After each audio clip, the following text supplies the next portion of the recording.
जय संविधान, जय जय संविधान। संविधान। देखिए, आज मैं फिर अमिताभ दास साहब से मुखातिब हूं और उनसे कुछ समझना चाहता हूं, क्योंकि कुछ चीजें मुझे समझ में नहीं आ रही हैं और मैं बहुत डरा हुआ हूं, मैं भयभीत हूं। मैं कन्फेस करता हूं, मैं भयभीत हूं। और भयभीत इसलिए हूं क्योंकि जो अमेरिका ने अभी ये वेनेजुएला के साथ किया है और वहां के राष्ट्रपति को रात को 2:30 बजे अपने प्रतीक्षित सैनिकों को भेज के उठवा लिया और उन्होंने भागने का प्रयास किया और वो अपने स्ट्रांग रूम की तरफ भागे, लेकिन उन्हें उठा के ले गए, उनको और उनकी पत्नी को। ये बड़ी भयानक घटना है और मैं इससे परेशान था, क्योंकि ये वेनेजुएला वो देश है जिसने सारे दबावों के बावजूद अमेरिका के सामने झुकना स्वीकार नहीं किया। और क्योंकि अपार भंडार तेल का और नेचुरल रिसोर्सेज का है वेनेजुएला के पास, लेकिन उसने हाथ नहीं डालने दिया, कम्युनिस्ट सरकार, लेफ्टिस्ट सरकार। लेकिन चलिए, अमेरिका ने यह दुस्साहस कर लिया और एक प्रकार से जैसे रूस ने यूक्रेन में किया, वैसे ही अमेरिका ने वेनेजुएला में किया। मैं डरा हुआ क्यों हूं अमिताभ जी? मैं इसलिए जानना चाहता हूं क्योंकि देखिए, हमारे देश में भी दो लोग ऐसे हैं जिनके लिए, अब है तो जैसे भी है, हमारी विचारधारा उनसे अलग हो, लेकिन है हमारे देश के प्रधानमंत्री।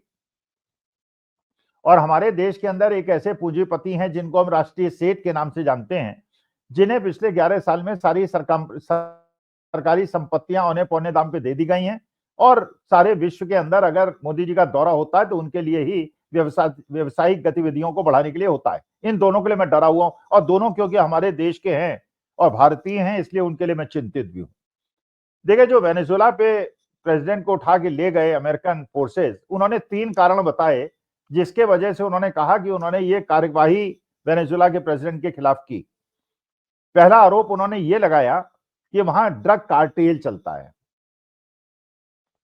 और कहा कि ये ड्रग कार्टेल को बढ़ावा देने में ये जो वेनेजुएला के प्रेसिडेंट है इनका हाथ था, नंबर 1। नंबर 2, उन्होंने कहा कि वोट चोरी इनके यहां हुई है और जो पिछला चुनाव हुआ था जिसमें विपक्षी दल की नेता, जिनको बाद में नोबेल प्राइज मिला, वो बुरी तरह से हारी, लेकिन वहां यह आरोप था कि वहां पे वोट चोरी हुई है।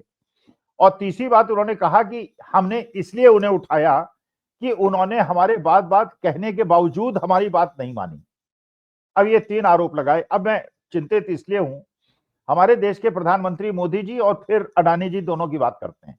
पहले मोदी जी की बात करते हैं, जिनके लिए मैं चिंतित हूं।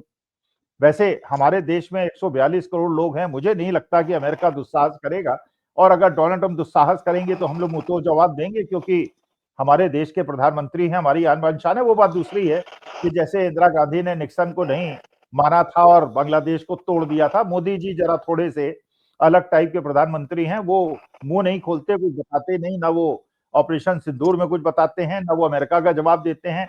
उनके कहने पर रूस से तेल लेना बंद कर देते हैं। तो मोदी जी की कार्रवाई तो मुझे कुछ समझ में नहीं आती।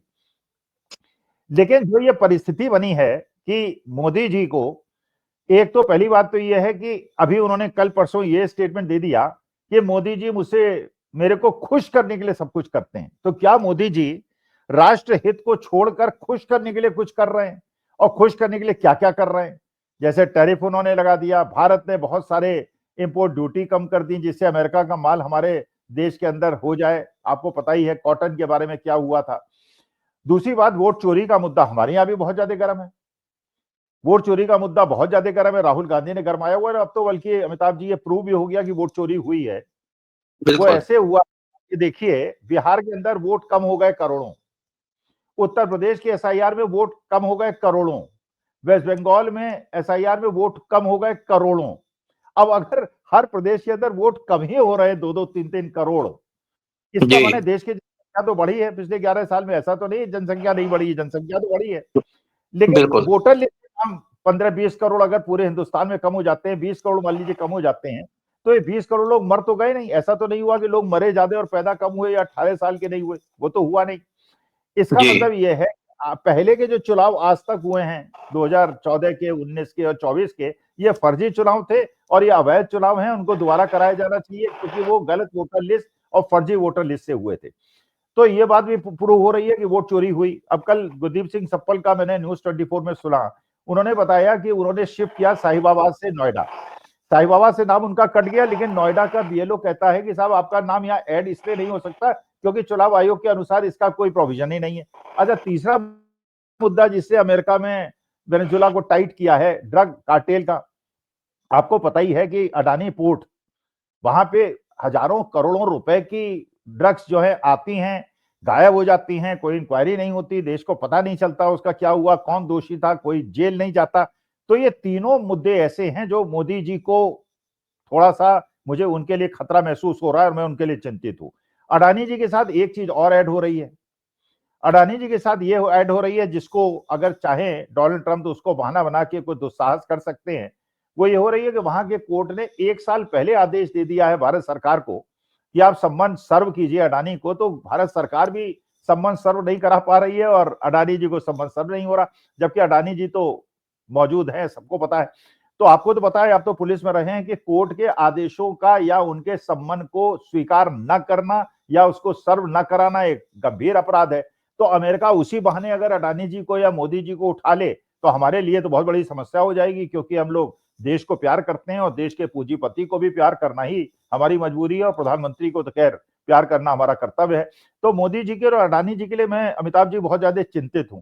तो ये सारा बैकग्राउंड जो लग रहा है जो उन्होंने किया, और जिस प्रकार से वो कह रहे हैं कि मोदी जी मुझे खुश करने के लिए वो रहते हैं, उत्साहित रहते हैं।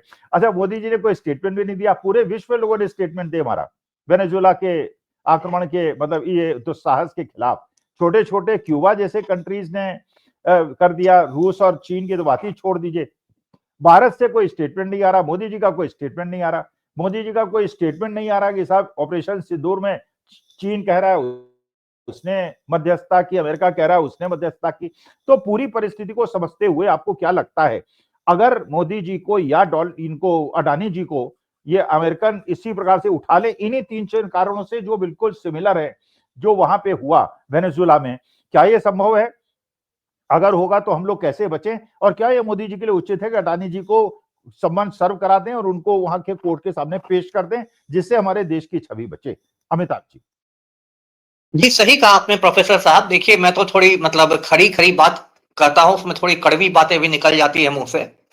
लेकिन क्या होता है कि नरेंद्र मोदी के बारे में मेरी ईमानदार राय ये है, जो बहुत लोग मानते हैं, भले लोग हर कोई खुल के नहीं बोलता, कि मोदी जी आज की तारीख में 2 लोगों के आदेशपाल बन गए हैं, है ना? आदेश का पालन करने वाले आदेशपाल बन गए हैं। राष्ट्रीय स्तर पर मोदी जी गौतम अडानी के आदेशपाल हैं और अंतरराष्ट्रीय स्तर पर डोनाल्ड ट्रंप के आदेशपाल हैं। अब ये एक सच्चाई है जिसको हर किसी को मान लेना चाहिए, इसमें कोई नहीं है। अब देखिए, मैं थोड़ी पृष्ठभूमि में जाता हूं। 7 मई को पिछले साल ऑपरेशन सिंदूर शुरू हुआ। उसके बाद गोदी मीडिया ने कितना रायता फैलाया कि पूरी दुनिया को शर्मिंदा कर दिया कि भाई लाहौर में भारतीय सेना चली गई, बलूचिस्तान आजाद हो गया, कराची धुआं धुआं हो गया, शाहबाज शरीफ बंकर में चले गए, असीम मुनीर को हिरासत में ले लिया गया। मतलब झूठ का कोई कीर्तिमान नहीं बचा जिसे गोदी मीडिया ने तोड़ा नहीं। और 72 घंटे बाद ही अचानक ऑपरेशन सिंदूर रुक गया, युद्ध विराम की घोषणा हो गई।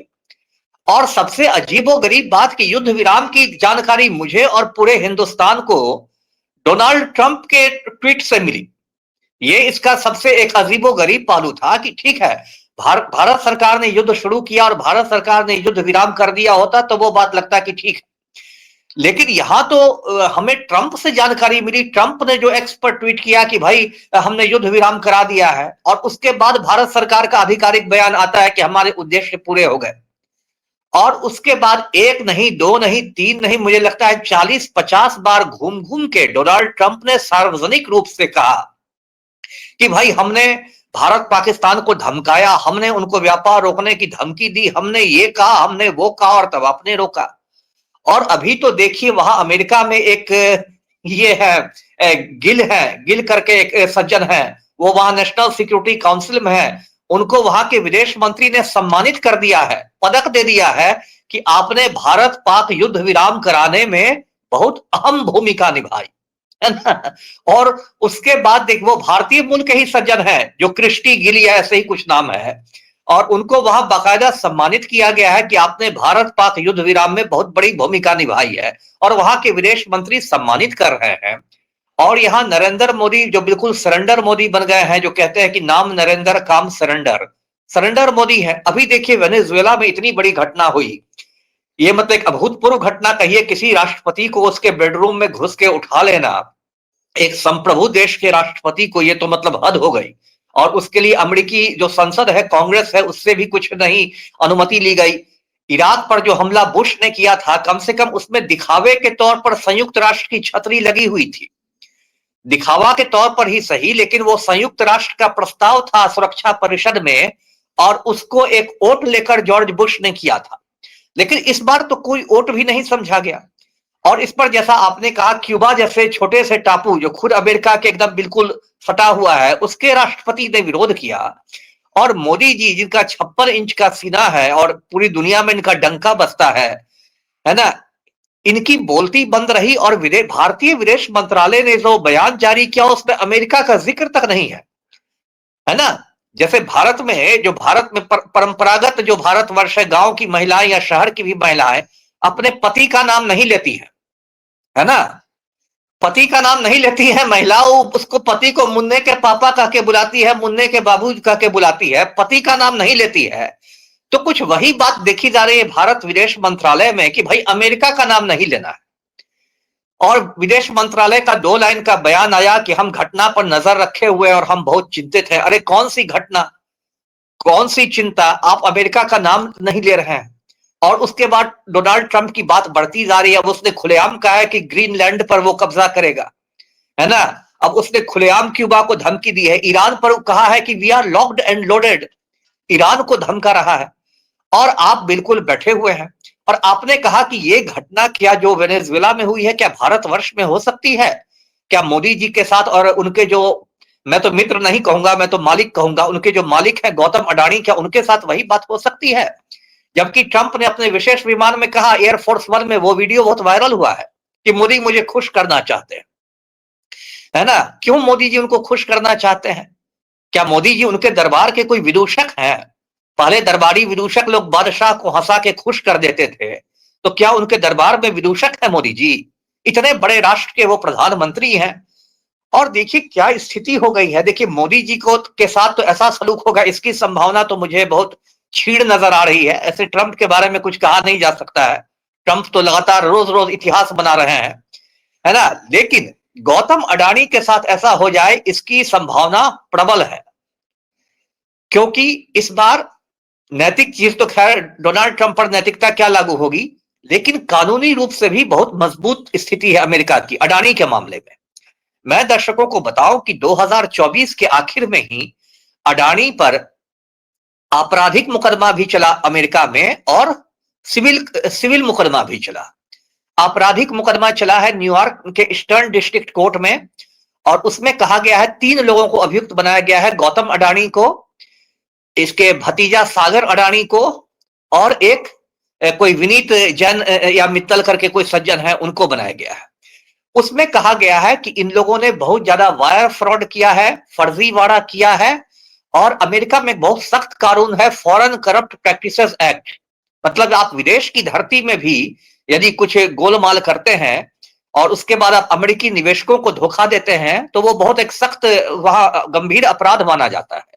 तो वहां अमेरिका का कहना है कि अडानी ग्रुप ने भारत में जो सौर ऊर्जा होती है, सोलर एनर्जी, उसको लेने के लिए करोड़ों डॉलर भारतीय अधिकारियों और नेताओं को रिश्वत में दिए, और अमेरिकी निवेशकों को अंधेरे में रखा, अमेरिकी निवेशकों को धोखे में रखा।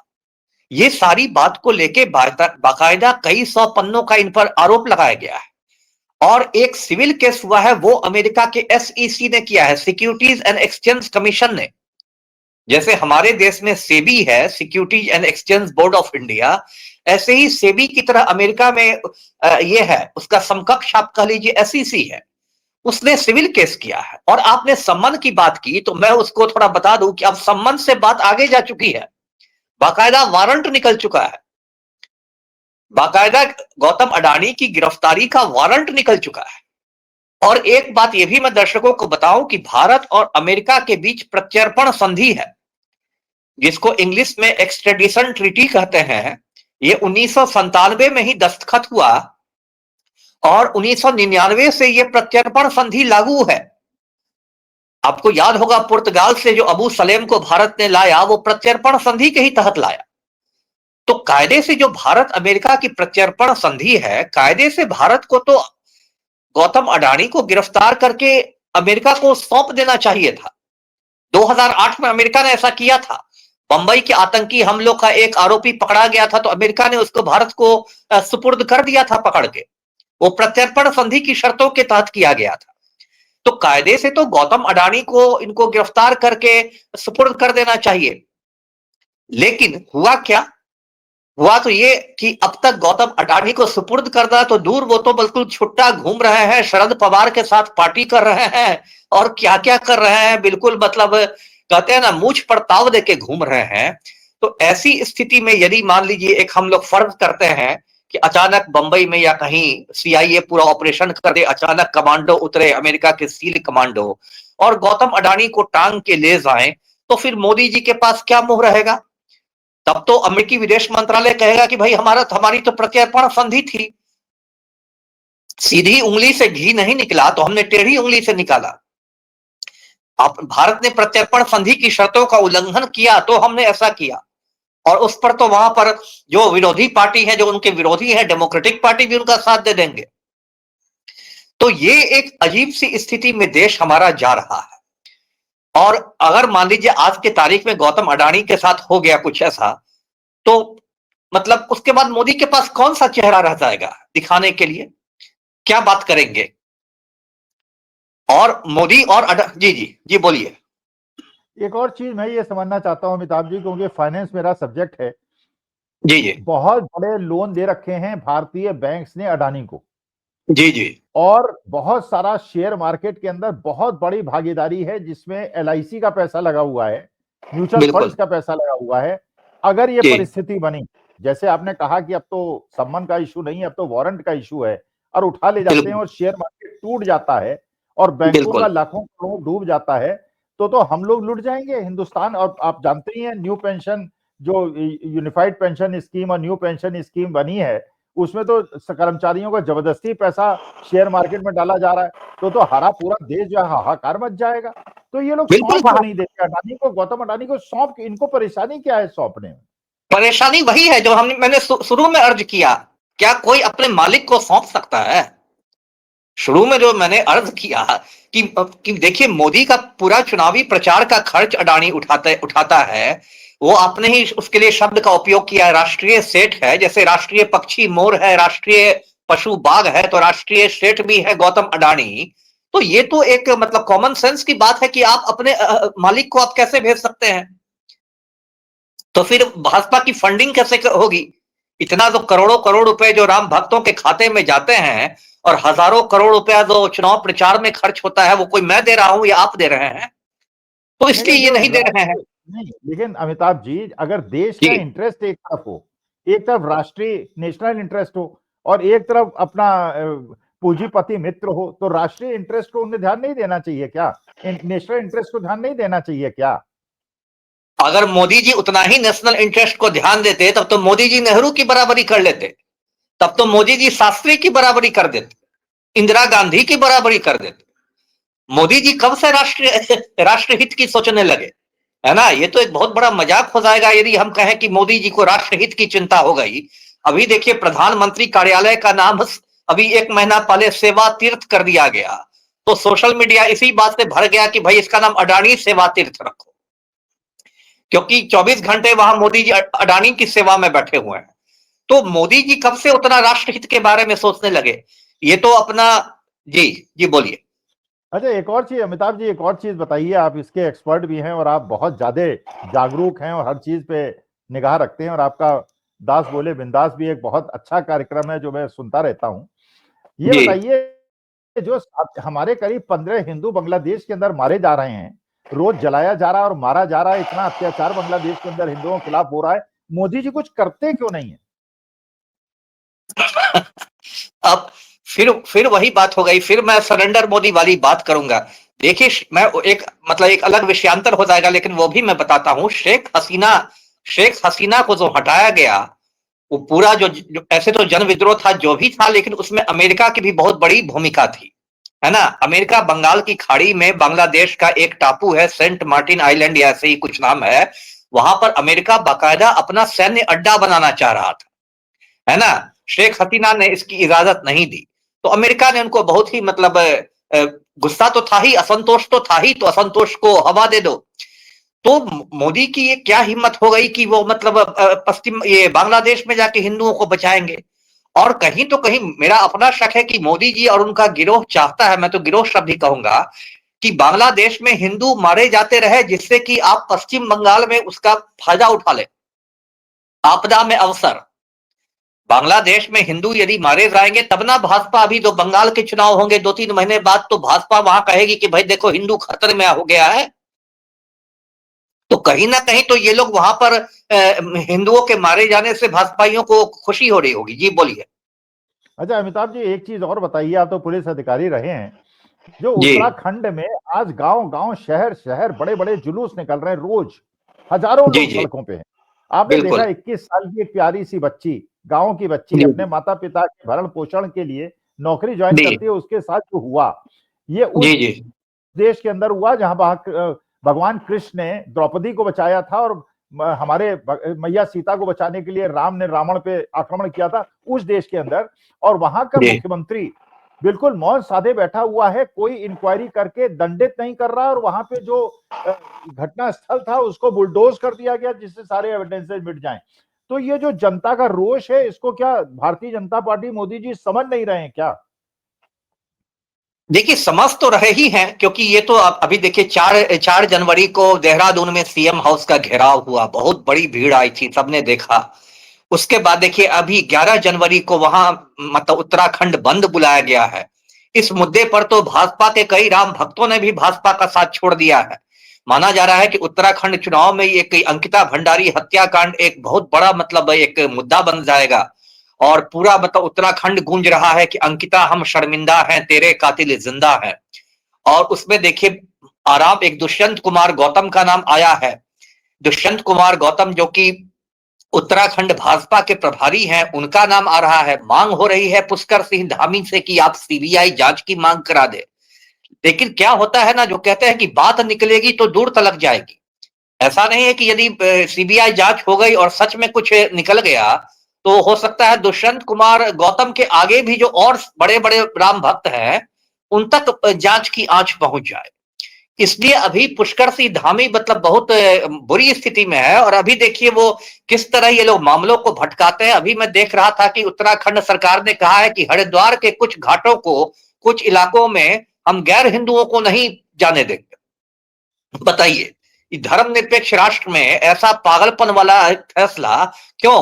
अरे आप अंकिता भंडारी जो 19 साल की लड़की थी, उसकी उसकी हत्या करके लाश नहर में फेंक दी गई, और बड़े बड़े राम भक्तों ने हत्या कर दी, और आप हरिद्वार में मुसलमानों को रोक रहे हैं। तो हिंदू मुसलमान वहां जब पेपर लीक होता है तो मुख्यमंत्री कहते हैं कि नकल जिहाद हो गया। उसमें जिहाद कहां से आ गया? जी अच्छा एक और चीज अमिताभ जी बताइए, आखिरी प्रश्न है मेरा। हमने तो जी जी सुना था 2014 के पहले कि गुजरात बड़ा विकसित राज्य है, पूरे देश को गुजरात जैसा बनाएंगे। अभी जी तो जी हमने सुना था भोपाल के, इंदौर के अंदर और धार के अंदर गंदा सीवर का पानी पीने से कई लोगों की मौत हुई है। अब तो गुजरात के अंदर से खबरें आ रही हैं, गांधीनगर जो गांधीनगर से, राजधानी है गांधीनगर से, गुजरात की, राजधानी से। वहां पे सीवर का पानी लोग पी रहे हैं। इतना ज्यादा विकसित देश और विकसित राज्य के अगर यह हाल है, तो हम लोग तो इसका माने सीवर का पानी पी ही रहे हैं। मतलब इतनी ज्यादा बदहाली इन लोगों ने कर दिया, जवाब देने को कोई तैयार नहीं है। हिंदू मारे नहीं जा नहीं रहे हैं बांग्लादेश में, कोई जवाब देने को तैयार नहीं है। लोग जहरीले पानी से मर रहे हैं, लोग जहरीली हवा से मिल रहे हैं, और ये हिंदू मुसलमान में लगे हुए हैं। नहीं, ये तो इनका तरीका है ना। इसलिए ना भाजपा को जो भारत जलाओ पार्टी कहते हैं, इसलिए कहते हैं कि आप हिंदू मुसलमान के नाम पर आग लगा रही है। आपने गुजरात की बात की, गुजरात में तो जितने बड़े बड़े घोटाले होते हैं मुझे लगता है कहीं हिंदुस्तान में होते ही नहीं होंगे। मुंद्रा बंदरगाह जो है, मुंद्रा बंदरगाह का निजीकरण के नाम पर अडानी को सौंप दिया गया है। वहां एक एक बार में हजार हजार टन हेरोइन पकड़ाता है। अगले कुछ सालों में यदि पूरे हिंदुस्तान की युवा पीढ़ी आपको नशे की गिरफ्त में आ जाए, तो उसकी गंगोत्री अभी गुजरात में है। और अभी आपको याद होगा 2-4 महीने पहले अहमदाबाद में एक विमान दुर्घटना हुई थी, विमान उड़ते ही के साथ क्रैश कर गया। उसमें गुजरात के पूर्व मुख्यमंत्री विजय रूपानी भी सवार थे, है ना। और उसमें ये बात आ रही है कि भाई ये इसलिए हुआ क्योंकि विजय रूपानी को एक बहुत बड़ा जमीन घोटाला हुआ था गुजरात में, उसकी काफी जानकारी थी, है ना। तो विमान जो था वो अब तक स्पष्ट नहीं हुआ है कि विमान क्यों दुर्घटनाग्रस्त हो गया। तो अब तक और जो भी जांच होगी, तथाकथित जांच, वो भारत सरकार ही करेगी, कोई निष्पक्ष एजेंसी तो कर नहीं रहा है, तो लीपापोती हो ही जाएगी। धीरे धीरे लोग भूल भी जाएंगे विमान दुर्घटना को। लेकिन बहुत लोगों का मानना है कि विजय रूपानी की हत्या करवाई गई क्योंकि उनके पास एक बहुत बड़े जमीन घोटाले की बहुत सारी जानकारियां थी। तो ये हो रहा है इस देश में। तो गुजरात की तो बात करेंगे तो एक अलग मतलब वो एक कथा ही निकल जाएगी। ये गुजरात में आज से नहीं हो रहा है। जिस तरह से हीरेन पांड्या की हत्या हो गई और उनकी जो कजिन है सुनीता पांड्या विलियम्स जी, तो सुनीता विलियम्स, तो उसने मोदी से मुलाकात करने से इनकार कर दिया। एक मिनट, सुनीता विलियम्स उन्हीं की कजिन है, वो भारत आई थी, मोदी ने उससे मिलने की इच्छा प्रकट की तो सुनीता विलियम्स ने मिलने से इनकार कर दिया कि आपने तो मेरे भाई को मरवा दिया है। और जिन लोगों ने गुजरात फाइल्स पढ़ी होगी, आपको भी पढ़नी चाहिए, अगर आपने नहीं पढ़ी है दर्शकों को पढ़नी चाहिए, राणा अयूब की बड़ी अच्छी किताब है, उसको आप पढ़ेंगे तो आप मतलब माथा पीट लेंगे कि किस तरह सत्ता के गलियारों में जाकर बिल्कुल माफियागिरी होती थी और ये होता था। इसलिए बिहार और यूपी तो ऐसे ही, जैसे मुन्नी बदनाम हो गई ऐसे बिहार बदनाम हो गया, यूपी बदनाम हो गया, लेकिन असली तो खेल गुजरात में होता है जी। चलिए अमिताभ जी, बहुत जानकारी मिली, काफी जी स्पष्टीकरण मिला और जी फिर जी बात करेंगे, अच्छा लगा। जी और मेरे जी ख्याल से दर्शक श्रोता समझेंगे।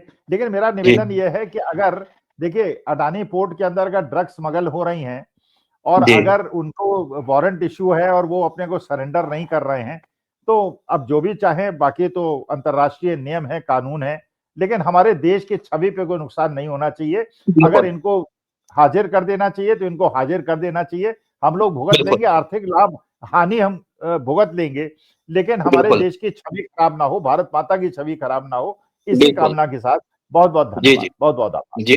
आपका भी धन्यवाद, आपका भी धन्यवाद।